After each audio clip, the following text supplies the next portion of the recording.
उत्तर प्रदेश के कानपुर से दिल दहला देने वाला मामला सामने आया है, जहां धीरेंद्र पासी की निर्मम हत्या कर दी गई। उसकी हत्या किसी और ने नहीं, बल्कि उसकी पत्नी ने अपने प्रेमी के साथ मिलकर की थी। पत्नी का प्रेमी कोई और नहीं, बल्कि धीरेंद्र के जेठ का बेटा, यानी उसका भतीजा ही था।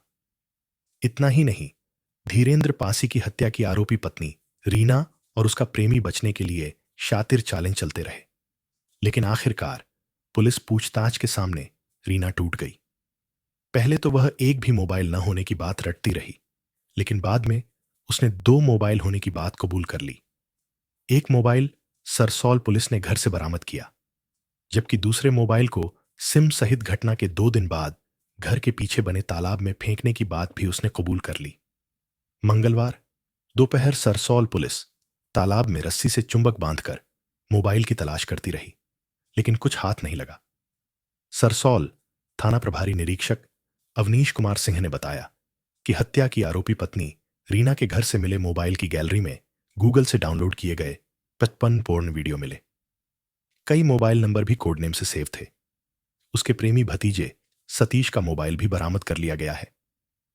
दोनों बरामद मोबाइल फोन से डिलीट किए गए वॉइस मैसेज, फोटोग्राफ, वीडियो और कॉल रिकॉर्ड को रिकवर करने के लिए उन्हें फॉरेंसिक लैब लखनऊ भेजा जा रहा है। तालाब का पानी निकलवाकर फेंके गए मोबाइल को बरामद करने का प्रयास भी किया जाएगा। प्रेमी की चाहत में पति को दर्दनाक मौत देने वाली शातिर पत्नी रीना ने घर के अंदर बने बाथरूम के पाइप की प्लेट हटाकर उसमें कपड़े ठूंसकर उसे बंद कर दिया था। मृतक धीरेंद्र की मां चंद्रावती समेत पड़ोस की महिलाओं ने बताया कि मंगलवार सुबह बाथरूम में पानी भरने से बंद पड़ी नाली को साफ किया गया।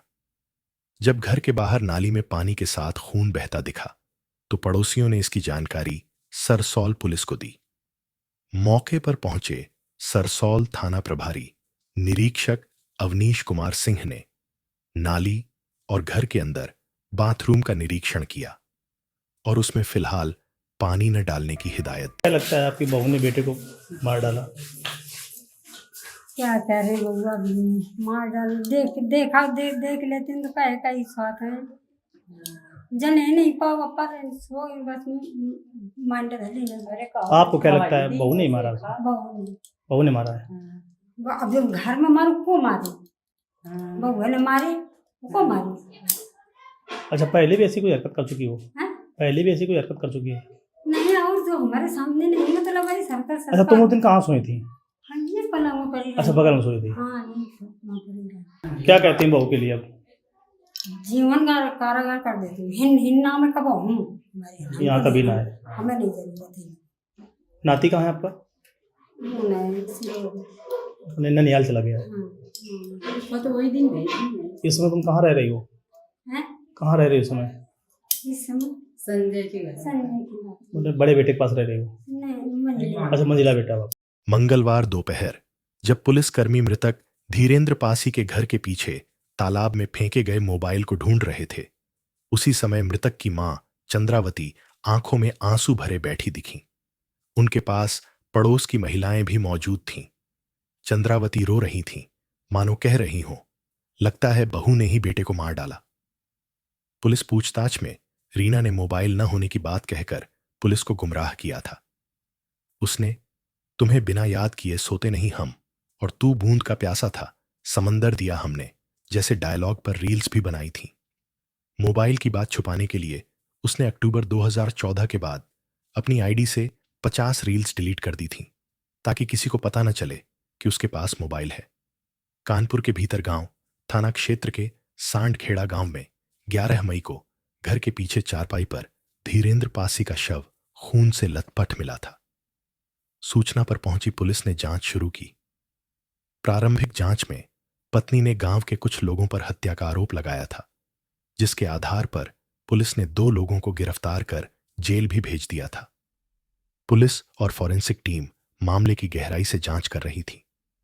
इसी जांच में चौंकाने वाली जानकारी हाथ लगी कि धीरेंद्र की पत्नी रीना ने ही अपने प्रेमी भतीजे, जो कि उसके सगे जेठ का लड़िचका था, के साथ मिलकर अपने पति की हत्या की थी। दरअसल पति को दोनों के अफेयर की जानकारी मिल गई थी, जिसके बाद वह घर में सीसीटीवी कैमरा लगवाना चाह रहा था। बस इसी डर के चलते पत्नी ने पति को खाने में नींद की गोलियां मिलाकर खिला दी। उसके बेसुध होने के बाद प्रेमी को घर बुलाया और आधी रात को लकड़ी के गुटके से सिर पर ताबड़तोड़ वार कर उसकी हत्या कर दी। सरसौल पुलिस ने रविवार को दोनों को गिरफ्तार कर जेल भेज दिया। एडीसीपी महेश कुमार ने बताया कि घटना के दिन से ही हत्या में किसी करीबी का हाथ होने की आशंका थी। धीरेंद्र की पत्नी रीना की कॉल डिटेल से चौंकाने वाले राज सामने आए। रीना और उसके प्रेमी सतीश के बीच एक दिन में 60 से 100 बार कॉल होने की डिटेल भी पुलिस को मिली। पूछताछ में दोनों के प्रेम संबंधों का खुलासा हो गया। यह भी पता चला कि सतीश ने अपनी आईडी से 2 सिम खरीदे थे, एक रीना को दिया और एक अपने पास रखा। घटना की रात दोनों एक दूसरे के संपर्क में थे। पुलिस की जांच में यह भी सामने आया कि धीरेंद्र पासी घर में सीसीटीवी कैमरे लगवाने के लिए गेहूं बेचकर 20,000 रुपये इकट्ठा कर चुका था। जैसे ही रीना को कैमरे लगने की भनक लगी तो उसने पति की सब्जी में नींद की गोलियां मिलाकर उसे खिला दी। फिर गर्मी लगने की बात कहकर चारपाई घर के पीछे खुले में डलवा दी। वह पति से बातें करती रही जब तक धीरेंद्र गहरी नींद में सो नहीं गया, जबकि सास चंद्रावती और मासूम बेटे ओनल को कमरे के अंदर कूलर चलाकर सुला दिया। फिर सतीश को बुलाकर बाथरूम के ऊपर टांडट पर रखे लकड़ी के गुटके से धीरेंद्र के सिर पर ताबड़तोड़ वार कर उसे मौत के घाट उतार दिया। उधर धीरेंद्र पासी की हत्या की आरोपी पत्नी रीना ने रविवार शाम को पुलिस जीप से माती जेल जाते समय देखिए, जैसे कि आप जानते हैं, लगभग 10:11 की रात में एक मर्डर हुआ था थाना साउंड के ग्राम लक्ष्मण खेड़ा में।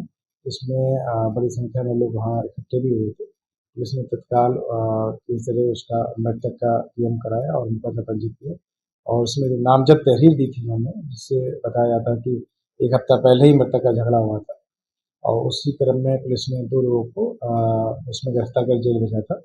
लेकिन बाद में पुलिस ने बड़ी गहनता से इसकी जांच की, विवेचना की और सीडीआर एनालिसिस किया, सारी चीज़ें की और फिर एक जो प्रकरण सामने आया वो प्रेम प्रसंग का प्रकरण सामने आया, जिसमें मृतक की पत्नी और मृतक का भतीजा जिसका नाम सतीश है, इन दोनों के बीच में प्रेम प्रसंग चल रहा था और मृतक ने इनके प्रेम प्रसंग की जानकारी हो गई थी और जिसके लेकर घर में झगड़ा विवाद भी हुआ था।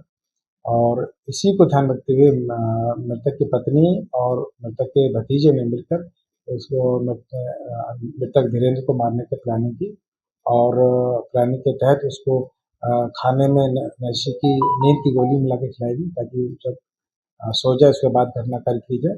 जब धीरेंद्र सो गया रात में 10 बजे, उसके बाद उसके पत्नी रीना ने उसके सर पर वहाँ पर रखा एक लकड़ी का जो कि एक लकड़ी का मोटा लठ था, वो कई बार मारा जिससे धीरेंद्र की मृत्यु हो गई। उसके बाद पूरे घर की धुलाई की और जिससे लकड़ी से मारा था उसको भी धुलाई साफ किया गया, लेकिन पुलिस द्वारा बेंजामिन टेस्ट किया गया तो उसमें सारी चीज़ें सामने आई और सीडीआर से भी उनकी सारी चीज़ें सटन की जानकारी हुई। पूछताछ में भी दोनों ने ही अपने गुनाह को कबूल किया है और सारी चीज़ें एविडेंस प्राप्त हो गए। उसके आधार पर दोनों का रिमांड लेकर जेल भेज दिया गया और जो पूर्व में जो जेल भेजे गए थे उनमें पुलिस 169 CRPC और 189 BNSS के तहत कोर्ट के माध्यम से उनको रिलीज कराई। अपने प्रेमी भतीजे सतीश को कई थप्पड़ भी जड़ दिए। वह पुलिस की पूछताछ में प्रेमी द्वारा गुनाह कबूल किए जाने से बेहद खफा थी। उसे इस बात का अफसोस था कि प्रेमी ने आखिर उसका नाम क्यों ले लिया। सरसौल थाना प्रभारी अवनीश कुमार सिंह ने बताया कि इसके बाद पुलिस कर्मियों ने बीच बचाव कर दोनों को दूर बिठाया। इसके बावजूद वह सतीश को जी भर गालियां देती रही। पति धीरेंद्र की हत्या की आरोपी पत्नी रीना माती जेल में सलाखों के पीछे पहुंच चुकी है। जेल अधीक्षक धीरज कुमार ने बताया कि देर रात तक उसने कुछ नहीं खाया, सिर्फ पानी पीकर रात काटी और सुबह नाश्ता किया। इस दौरान वह कई बार अपने मासूम बेटे ओनल को याद कर रोती रही। वह बार बार बेटे का नाम लेकर उसे पुकार रही थी।